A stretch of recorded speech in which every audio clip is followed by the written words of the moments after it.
Thank you very much, everybody. I figured we'd listen to the whole song, but let's get down to business, right? Let's get down to business. And I want to thank Miriam. This is a great woman, a really great woman who loves Israel, loves the Jewish people. And she's really a special person, so I very much appreciate that she was here to introduce. Thanks also to the Israeli-American Council and CEO, my former special envoy to combat anti-Semitism, who did a phenomenal job. Where is Mr. Carr? He's around here someplace. Where is he? Great job. Great job. Thank you very much, Eva. Co-chairs Avi Almozleno and Tal Schuster. Thank you. We have the honor of having a very powerful man with us right now. He's the Speaker of the House, and he's really doing a good job. Mike Johnson. Mike. Thank you, Mike. Thank you, Mike. Thank you. Now, one of the very top people in Congress, she's like a rocket ship. She's going up so fast. She totally destroyed the president of Harvard, you saw, with the big glasses, those big glasses. She asked her a simple question, and that was the end. She didn't get a very good answer. Actually, he sounded a little bit like Kamala. But a really special person doing a phenomenal job in Congress, Elise Stefanik.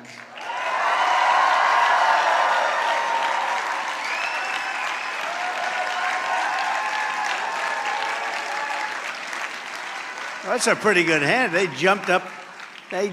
What was that all about, Elise? That's pretty impressive. Ambassador Michael Herzog. Thank you, Ambassador.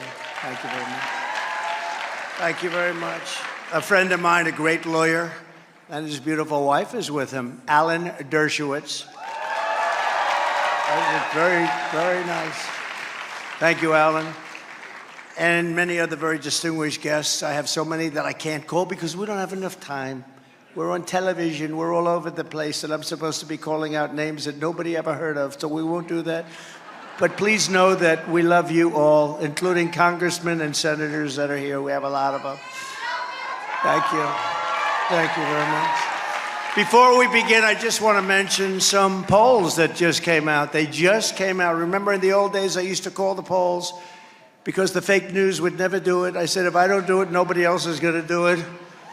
Highly respected Rasmussen poll, one of the most respected polls. According to the Rasmussen, just out a little while ago, we're leading by 8 points, 52 to 44. 8 points, it's good. And they were that's national, and they were very accurate the last time, so a lot of respect for Rasmussen. And they also have us up 11 with independents. That's pretty good. The Emerson poll came out, another good one, highly respected. We're up in Arizona, we're up in Wisconsin, we're up in Pennsylvania, 3 states they did. Oh, I don't believe this, I don't believe it. Even the New York Times has us way up in the Midwest. Can you believe that? Oh, that was painful for them to say. We're 9 up in the Midwest, that's very good. And the Atlanta Journal-Constitution has us 3 up in Georgia, that's good, that's good.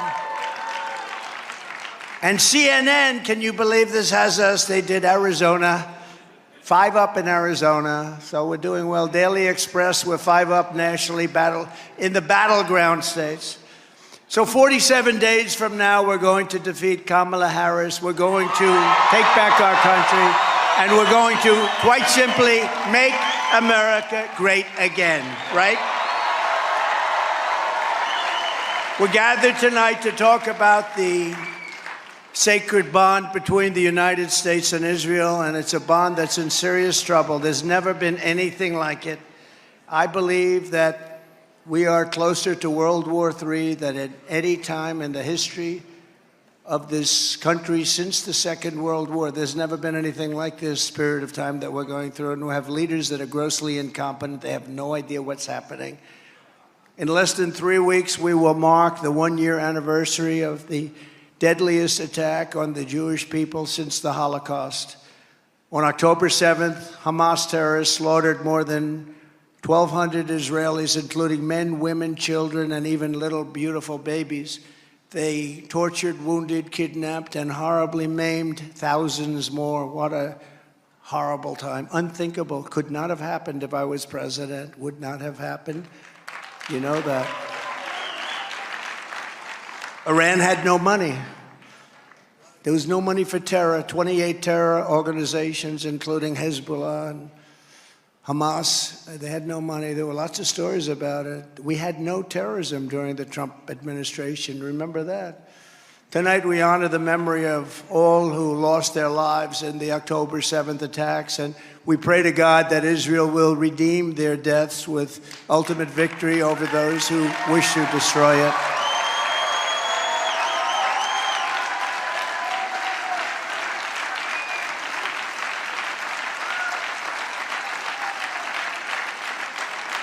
And we're honored, thank you very much, and we're honored to be joined this evening by several of the victims of the October 7th attack, that horrible, horrible day.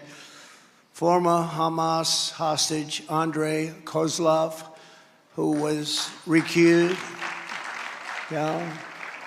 Andrei was rescued by the IDF after 8 months of very horrible captivity. I can imagine. Where's Andrei? Is Andrei here someplace? Yes? Yes? Come on up here,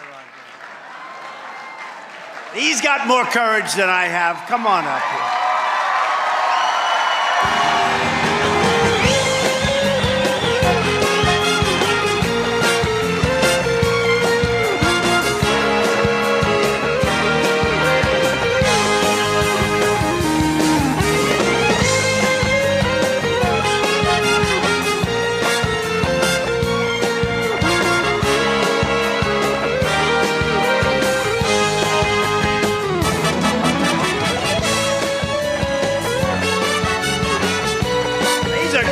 Guy.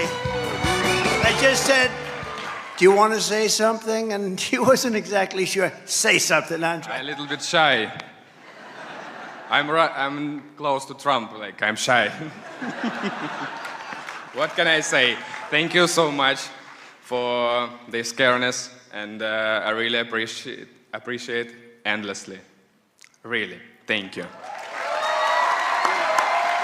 done. We'll see you, man. Congratulations. You look beautiful. Thank you so much. He's a good-looking guy. Also with us is Dadi Simchi, the father of Guy Simchi, who was murdered on October 7th. And I will tell you, that was just a horrible thing, and I've said hello. Could you please stand up? What a great gentleman to suffer like he's suffered.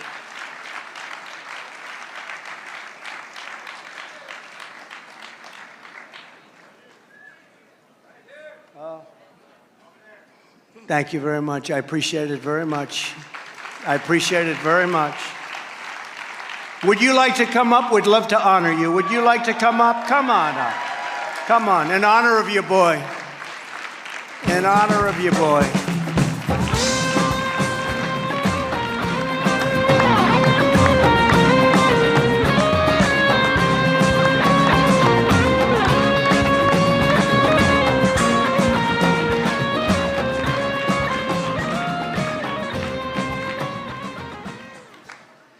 Thank you very much. I very, very appreciated what you are doing for Israel, what you did, and what you will done. I hope for. Thank you. Thank you very much. Great man, what they've had to endure. Also with us are the parents of several of the current hostages, and hopefully we're going to be getting them back very, very soon. Very, very soon. Thank you all for being here. Thank you very, very much. What you're going through is very hard to even understand how it could have happened in the first place. I'd like to ask you just to stand for a second, please, in honor of what we're all here for, because we're going to get them out. They're going to come out. Thank you all very much. That's a great group of people. And that's a lot of people, too. We're going to get them out. We're going to get them out. Thank you.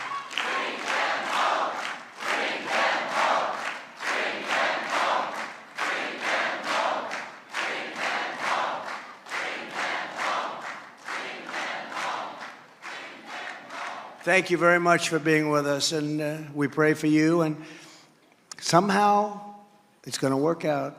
We're going to get it to work out. And this evening we repeat the vow that we have kept in our hearts since the terrible day in October. Never again, never again. This should never have ever happened. This should never have happened. Should never have happened. Weak leadership in the United States allowed this to happen, and it should never have happened. It would never have happened. It's so sad to see. 1 year after the horrific massacre, we are instead threatened with a different future, one in which October 7th happens again and again. We have to recognize it again and again. I'm here tonight to deliver an urgent warning to Jewish Americans and to every friend of Israel all around the world. And you have so many Christian friends. They love Israel. So important. I have so many Christian friends, and you know, when I first started running, I will tell you a story. Maybe I shouldn't, but I will.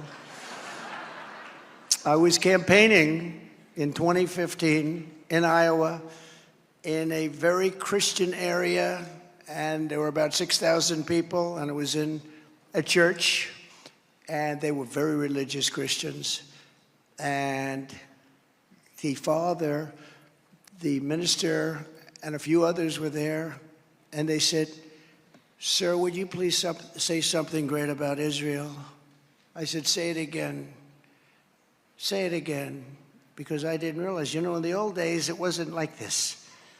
He said, "If I say something good about Israel, that's not a positive for this particular group, is it?" "No, sir. If you say something good about Israel, they'll love you." I said, my, things have changed. How things have changed, right, Miriam? So I was a little bit circumspect, to put it mildly. And I went out there, and that place went wild because they liked me right from the beginning. I don't know why. A lot of people have bad taste, I guess. But they liked me right from the beginning. And I said, we love Israel, and we will save Israel, and we will fight with Israel. And the place went wild. I said, what the hell is going on? They love Israel. I hate to say it. Sometimes they love Israel much more than Jewish people in New York love Israel. Alan Dershowitz knows that.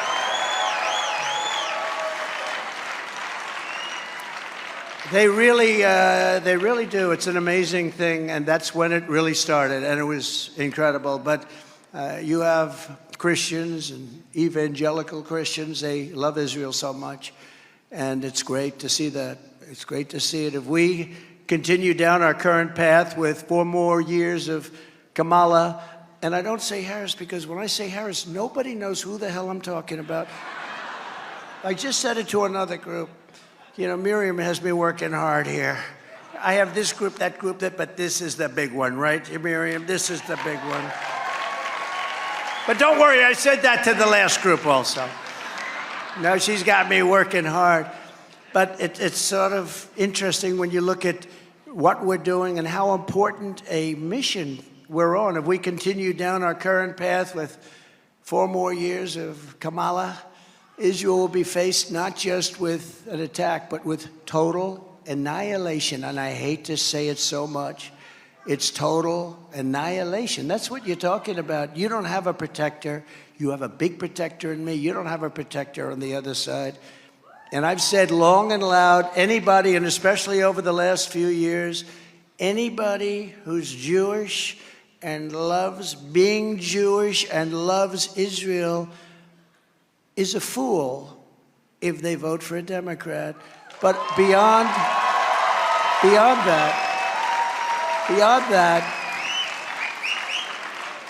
if they love Israel, anybody that votes for a Democrat, or Kamala especially, because this is the worst ever. This is the worst you've ever had. This one makes Barack Hussein Obama look like he loved Israel by comparison. But you should have your head examined,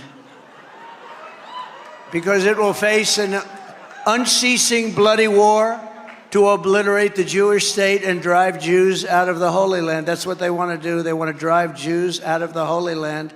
And they are not forgiving people. You found that out on October 7th. By the way, when Trump was president, you had no problems, did you? None. You had no problems. You ever think of that? I wanted to tell Israel that numerous times during the presidency, but I didn't want to do that and then have something bad happen. But nothing bad was going to happen. They didn't have the money to prosecute the war. Nothing was going to happen. We had everything in check, beautifully in check. And by the way, Russia would have never attacked Ukraine either, just so you know. We wouldn't have had inflation. We wouldn't have had that horrible situation in Afghanistan, where we lost 13 great soldiers, where $85 billion worth of brand new, beautiful military equipment that I bought, beautiful stuff. I bought and they gave it away. Beautiful, beautiful stuff. And we wouldn't have that. We left American hostages behind. Remember that. All of that wouldn't have happened. Think of it. October 7th would have not happened. That wouldn't have happened. And we wouldn't have had inflation. It was started by a stupid oil policy and a spending policy. We would have never had inflation, which has destroyed many families. Let me spell out bluntly the danger of 4 more years of weakness in this White House. If Kamala is reelected, Iran will quickly obtain nuclear weapons. They're already about ready to do it, okay? And you know, they were so broke, and I'm not looking to hurt anybody, but they were broke. I had sanctions. Anybody that did any business with Iran could not do business with the United States. I told President Xi of China, if you do business with Iran, if you buy 1 barrel of oil from Iran, you're not doing any more business with the United States, and I'm going to put on tariffs of 200%. And China didn't buy anything. And other countries likewise, other countries. Thank you. Thank you very much. Thank you very much. Thank you. And Iran was ready to do something. They were ready to make a deal. They weren't spending the money because they didn't have the money to spend. And you didn't have a single strike. You had nothing happen during this period of time. It was a beautiful time. Not a single strike. Thank you very much. Thank you.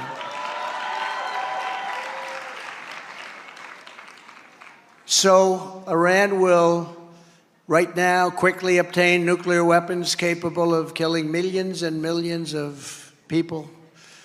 Jewish people, non-Jewish people.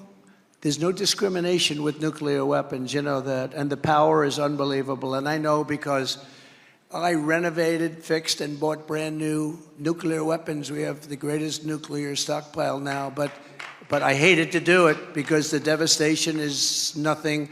This will be Third World War if it happens, and we're relying on stupid people. If it happens, this will not be 2 army tanks going back and forth and shooting. This will be, again, obliteration. This could be world obliteration. And we have to get back to common sense, and we have to get back to good leaders that are respected by the other side. Our leaders are not respected by Russia. They're not respected by China. They're not respected by Kim Jong-un of North Korea. They're not respected, frankly, by anybody. From behind this nuclear shield, the regime will be free to unleash its militant terror brigades to turn the Jewish homeland into hell on earth. They've already started with October 7th. Rockets will rain down from above until the Iron Dome has been exhausted. You know, the Iron Dome's great, but when you send too many, there's not a thing it can do. It's exhausted. It becomes exhausted. They call it that. They want to exhaust, and they send up anything. They call it garbage into the air. Let them keep sending their missiles up, and eventually they don't have any missiles to protect, and that's when it begins. We can't do that. Terrorist death squads will conduct constant raids into Israeli territory from all sides, going door to door and torturing, raping, kidnapping, and massacring innocent civilians. This is what it is, and you know that better than anybody because you've just seen it. A year ago, Tel Aviv and Jerusalem will become unlivable war zones as suicide attacks grind life to a halt.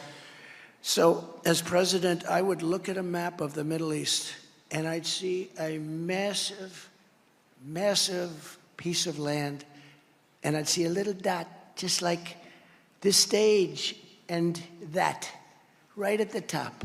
This would be Israel. And I said to Miriam, I said to Sheldon, I said to friends of mine, how can such a big piece of land, I mean, how could this be possible where you have that little piece of land surrounded by massive numbers of people and soldiers, big armies. Iran has a big army.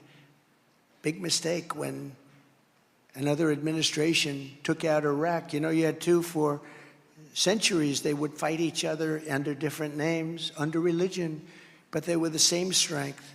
And they'd fight and fight and fight, and then they'd relax, and then they'd fight and fight and fight. This went on for centuries.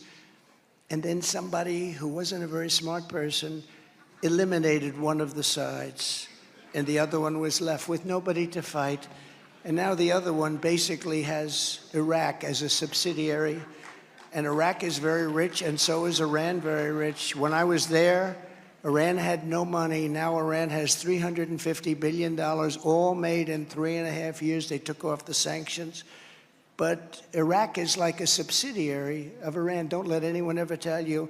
And Iraq has over $300 billion. So this is a very rich two nations, and they are essentially one. And they're getting closer and closer all the time. This is a nightmare that should have never happened. Iran, Hezbollah, Hamas, the Houthis, you see the Houthis all over? They've long dreamed of making all of this come true, and if Kamala Harris wins the election, her weakness and incompetence, she's grossly incompetent. Look, she can't do an interview, okay? And let me tell you, I won that debate by a lot.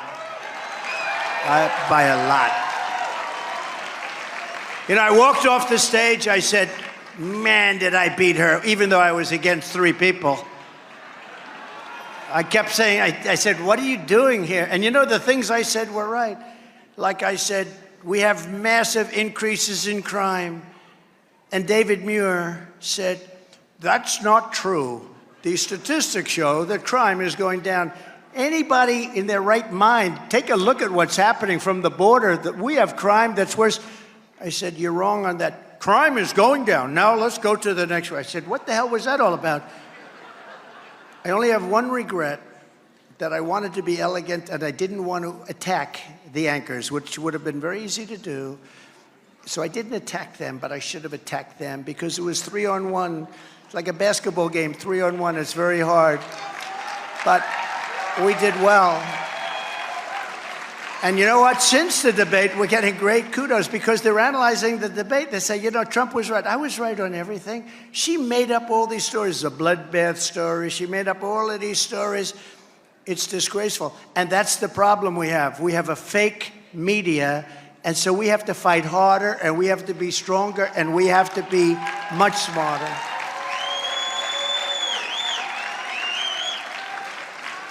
And by the way, Israel and Jewish people are attacked by the media that I can't even believe. The New York Times is controlled by a Jewish family.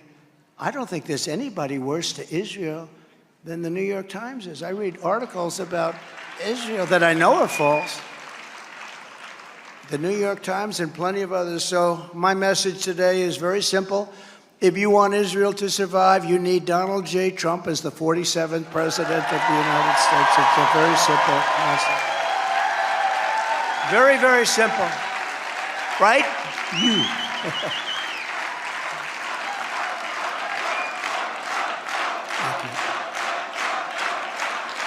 Thank you, everybody.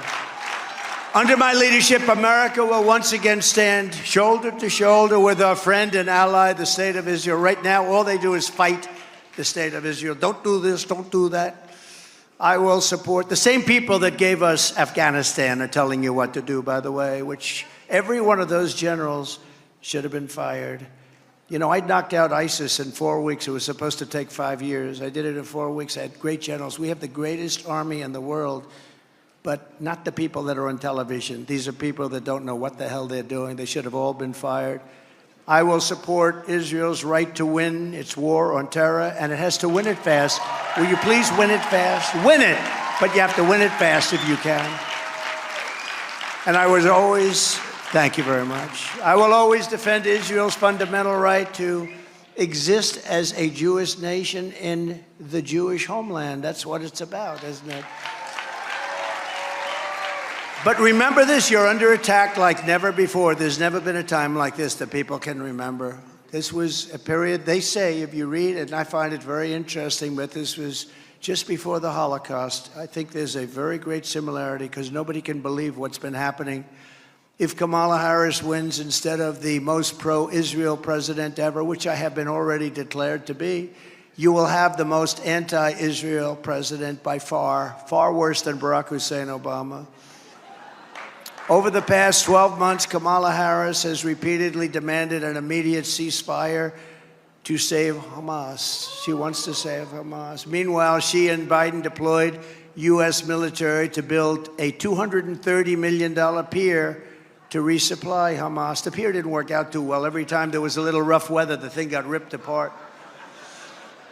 Those of you in the real estate business know what I'm going to say. Those contractors made a hell of a lot of money. 230 million every time there's a little rain. It blew apart. Wonderful job. This was not General Patton's bridge. General Patton knew how to build them. He built them fast and cheap.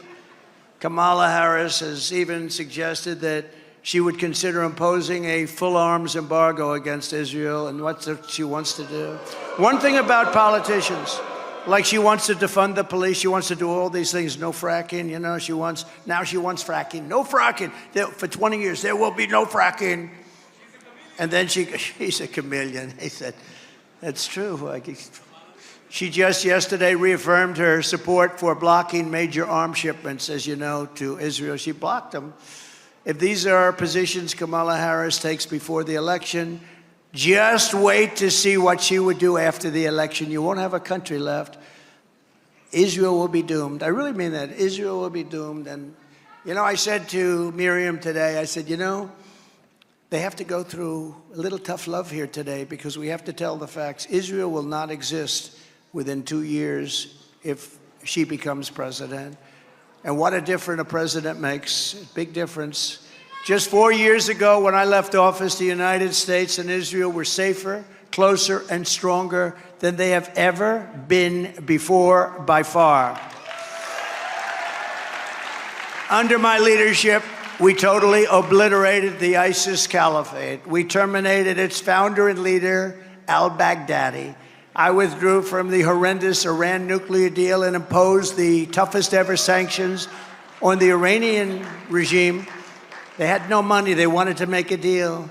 The saddest part, they had no money. They wanted to make a deal. And these guys came in and they never made a deal. You could have made any deal, but now they're rich again because he took all the sanctions off and everybody started buying, in particular China. China went from buying nothing under Trump to buying billions and billions of dollars of oil a month. I withdrew from the anti-Semitic UN Human Rights Council, which was a big thing. I sanctioned the anti-American and anti-Israel radicals of the International Criminal Court. Many of you know what that meant. That was a big deal. I defunded the Palestinian Authority and choked off all of the money to Hamas. Don't forget, nobody ever did that. I said, how much are we paying them? Almost $1 billion, sir. I say, they treat us so disrespectfully. They say death to America, and we're giving them money. Why are we giving them money when they say death to America? So I said, how much money do we give them? Almost $1 billion. I said, tell them they're in default. You're not supposed to treat us that way when we give you money. Tell them that they won't be getting money anymore until such time as we make a deal. And I will tell you, we had them very, very close, and then we had an election that really hurt it, and too bad. But we did do the Abraham Accords and other things, but I would have even preferred to do this. We would have had something done. Just as I promised, I recognized Israel's eternal capital and opened the American embassy in Jerusalem. Jerusalem became the capital. I also recognized Israeli sovereignty over the Golan Heights. You know, Miriam and Sheldon would come into the White House probably almost more than anybody outside of people that worked there. And they were always after, and as soon as I'd give them something, always for Israel. As soon as I'd give them something, they'd want something else. I said, give me a couple of weeks, will you please? But I gave them the Golan Heights, and they never even asked for it. You know, for 72 years, they've been trying to do the Golan Heights, right? And even Sheldon didn't have the nerve. But I said, you know what? I said to David Friedman, give me a quick lesson, like 5 minutes or less on the Golan Heights. And he did. And I said, let's do it. We got it done in about 15 minutes, right? 72 years. You know, for 72 years, it's true. Planes would fly in, fly out, fly in. In the old days, they weren't such nice planes. But they'd fly in every year. They'd have a meeting on the Golan Heights. They'd have lunch. They'd have dinner. They'd have this. They'd have that. They'd leave. Nothing would happen, right?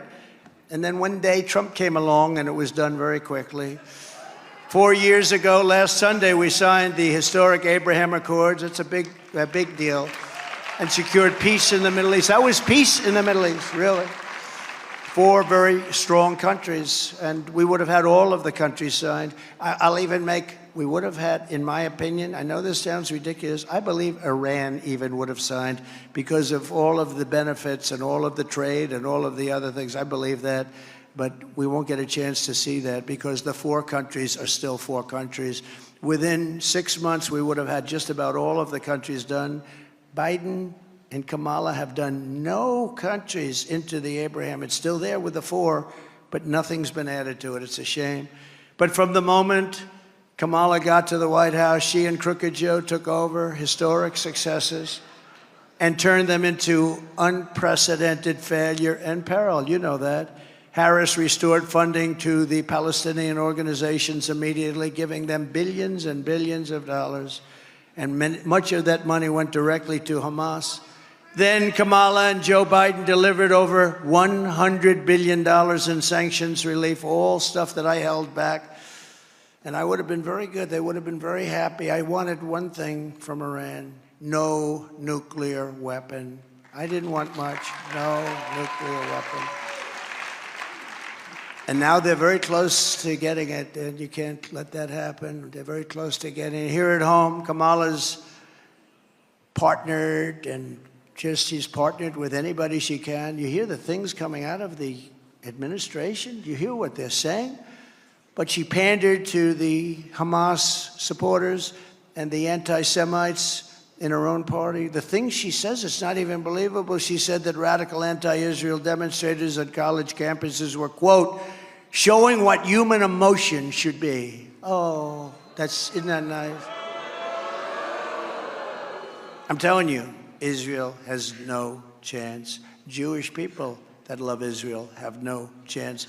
As border czar, which she denies she ever was, but she was the border czar. But even if she wasn't, she was in charge of the border. So what difference does it make? She let in thousands and thousands of terrorists at our southern border. 21 million people, of which thousands of terrorists have poured in. When I was there, I let in almost none, almost none. They had a chart that was a very well-known chart. I liked it very much. It's probably my favorite chart of all time. Remember that? I looked to the right. Let me see that chart. I looked. It's my favorite chart of all time, but it showed the great numbers that we had.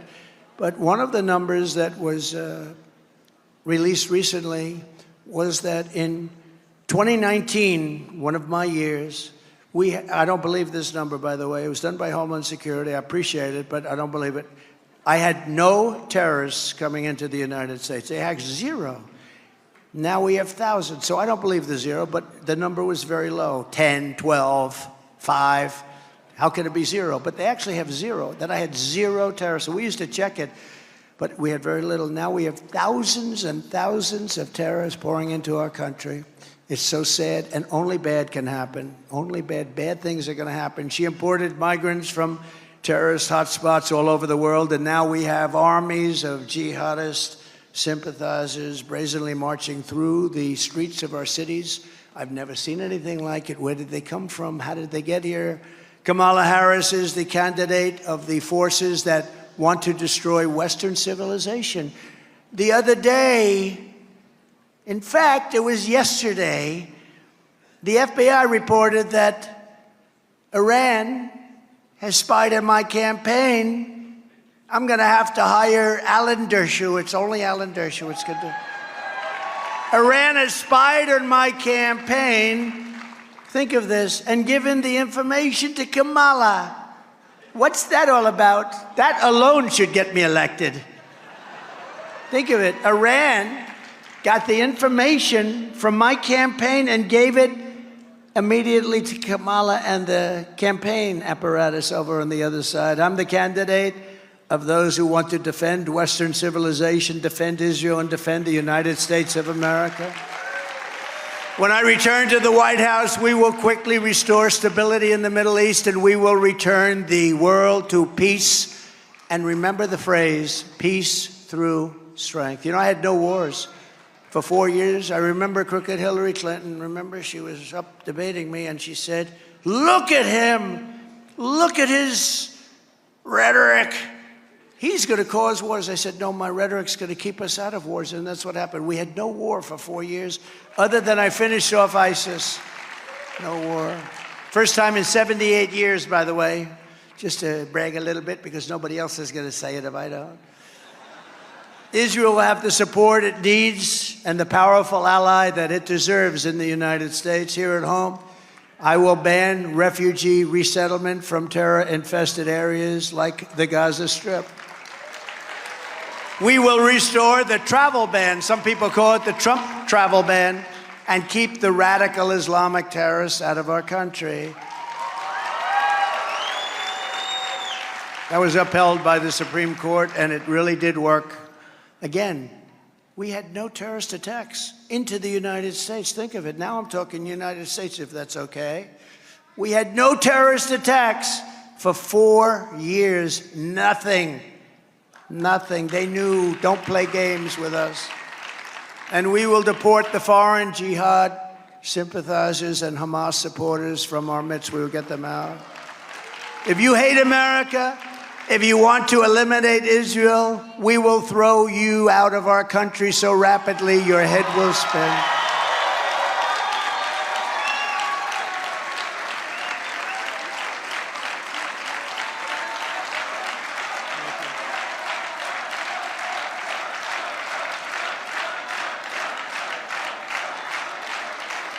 We're going to get them back.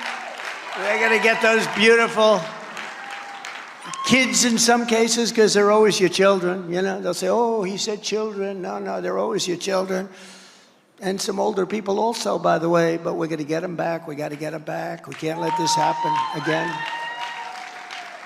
So incredible that you're, to make the trip, so many people. It makes me realize how important this is, Miriam, frankly, for so many people to make the trip. And there's nothing more important than what you're going through. And there's nothing more important than the people that you love. And it will be so beautiful to see it work out well. We got to make it work out well. Got to make it. Thank you. And to confront the crisis of anti-Semitism at our universities, I will tell college presidents that they must end the anti-Semitic propaganda, or they will lose their accreditation and they will lose all federal support.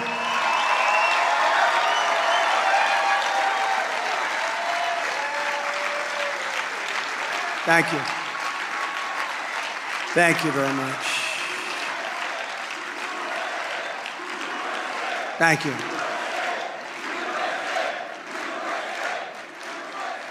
Thank you very much. This is the most important election in the history of the United States, and it's also the most important election in the history of Israel. Can you imagine that? a non-Israeli election is the single most important election that Israel will ever have. Isn't that something? With all I have done for Israel, I received only 24% of the vote. But I understood that. That was in 2016. And, you know, it's one of those things I thought I'd do much better. I happen to have a Jewish daughter. I have a Jewish son-in-law. I have 3 Jewish grandchildren. I thought I'd do much better.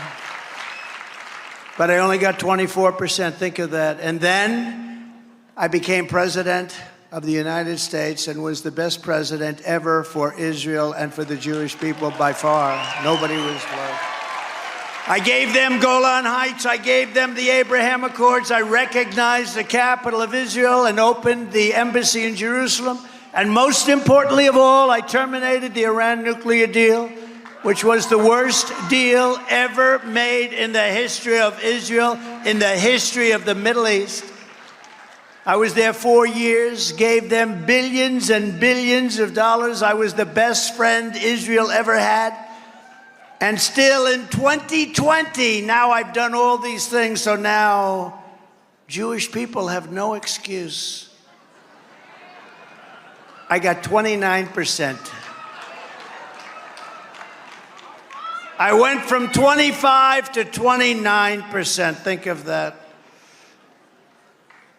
Honestly, you didn't treat yourselves well. You didn't. It was a terrible thing.